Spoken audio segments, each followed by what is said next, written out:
सर्वसामान्यांच्या हक्काचा आवाज जागर जनस्थान।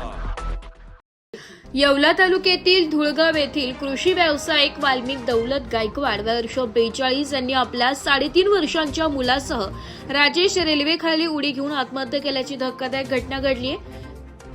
28 तारखेला सायंकाळी चांदवड तालुक्यातील समीट तळेगाव रेल्वे क्रॉसिंग जवळ हा हृदयद्रावक प्रकार घडलाय।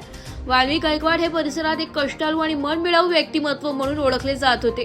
शेतीसोबतच त्यांनी कृषी व रासायनिक खतांचा व्यवसाय शून्यातून उभा केला होता। आपल्या मुलावर त्यांचे जीवापाड प्रेम होते। मुलाचे सर्व लाड पुरवण्यासाठी त्यांनी अलीकडेच नवीन कारही खरेदी केली होती।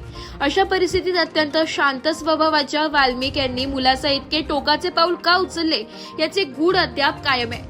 घटनेची माहिती मिळताच परिसरात हळहळ व्यक्त करण्यात आली आहे। चांदवड येथील शासकीय रुग्णालयात उत्तरीय तपासणी झाल्यानंतर रात्री उशिरा धुळगाव येथील स्मशानभूमीत शोकाकुल वातावरणात पिता पुत्रावर अंतिम संस्कार करण्यात आले। या घटनेमुळे संपूर्ण गावावर शोककळा पसरली। जागर जनस्थानसाठी प्रतिनिधी सचिन वखारी, येवला।